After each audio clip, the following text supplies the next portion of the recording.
my dear American sister Gail Lebo's mom, continues to brighten our evenings at home with warmth and love.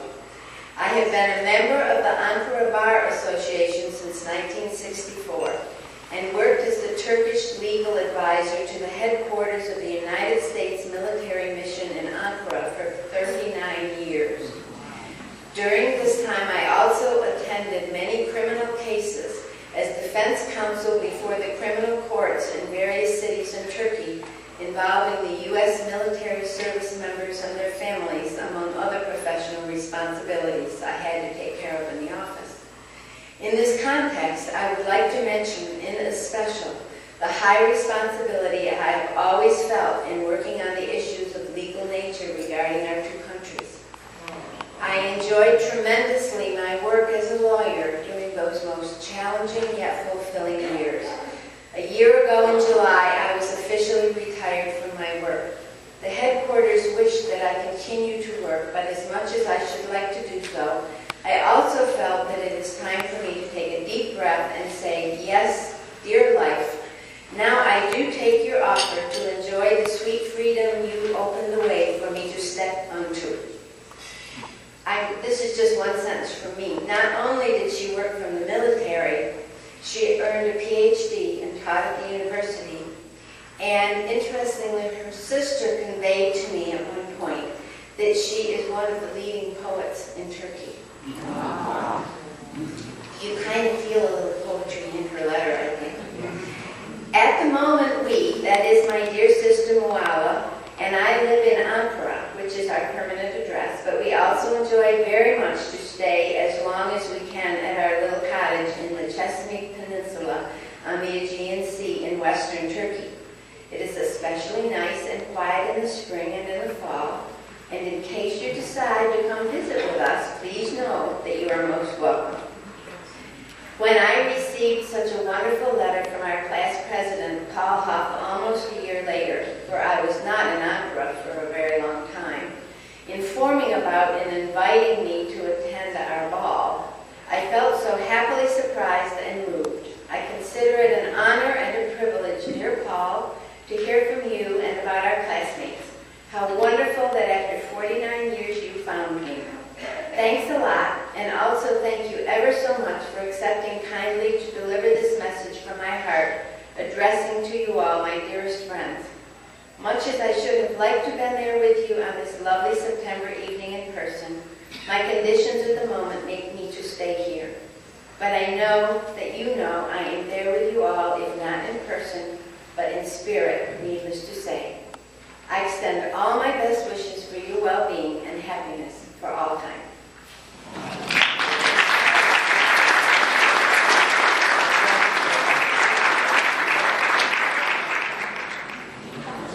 Gail, thank you very much for reading that. Okay. Now, Cynthia. Now, way back when, 50 years ago, Cynthia read the class prophecy. Now, she's going to have to tell you all about this thing, so I'm going to turn this over to Cynthia to delve into this part of our program. Cynthia? Hi there. When I call your name, I think we can get through this still quickly, but when I call your name, if you'll just stand and I'll read your prophecy that we made 50 years ago. First of all, Louis Barone.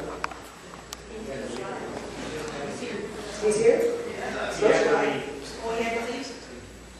Most likely to win the Nobel Prize for his monumental work in resolving the chicken and the egg controversy. Jane Carey.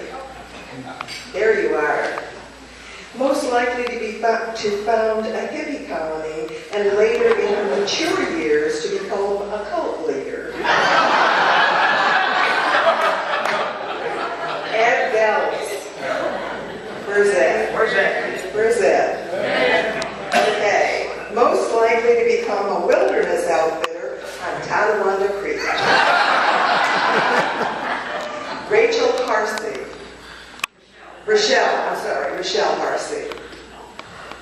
There she is. Okay. Oh, there you are. Yes, indeed. Most likely to become a lovelorn columnist for Attica State Prison.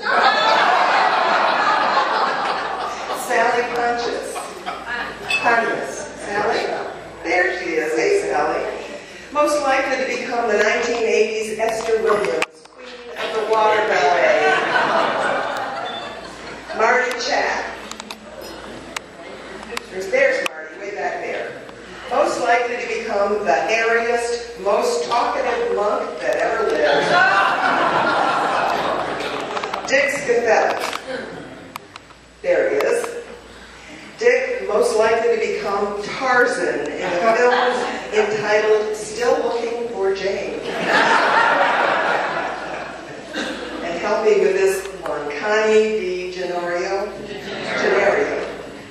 Most likely to become a scriptwriter for the Batavia Liars Club. Carol James. Carol. Way in the back. Hello, Carol. Most likely to become an office nurse with almost as many visitors as the doctors have. And Bev Norris. Bev? Back there. Okay. We decided 50 years ago that Bev Norris was most likely to become a fire eater in the Ringling Brothers Circus because she always did have hot lips.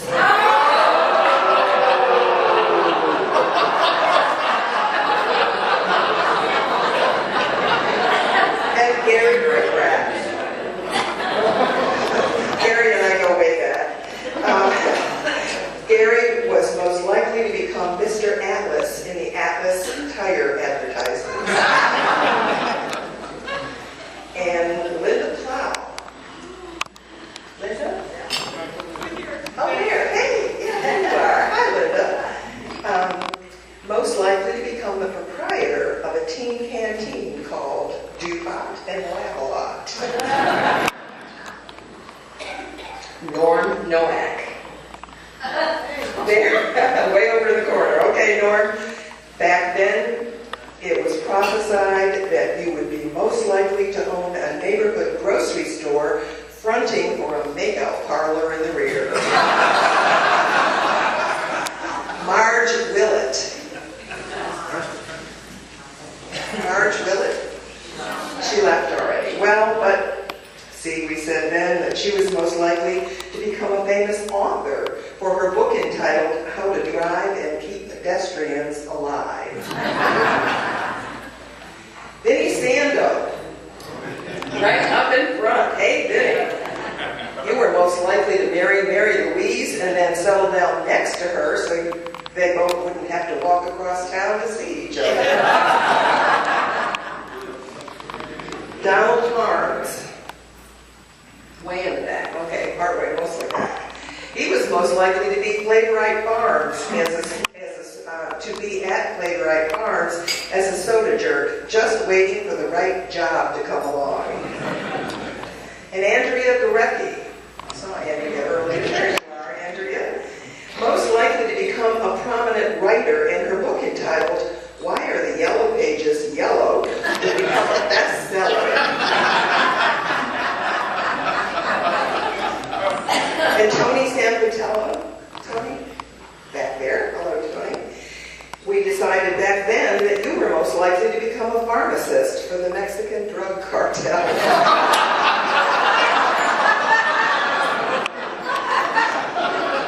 And Doug Ives. Doug Ives, there you are. Okay. You were most likely to join a circus sideshow, and you would be watering elephants in your spare time. Mary Hulbert. She left. But she was most likely to become the first one to find that special someone, but that she'd always be looking for just a few more just to keep around the house. Supposed to be here is not either, but we decided back then that she was most likely to forsake the tensions of everyday society and join an Indian reservation as their chief rainmaker. I'm going to look her up. I just discovered, seeing her address in the book today, that she lives about 1.5 miles away from me in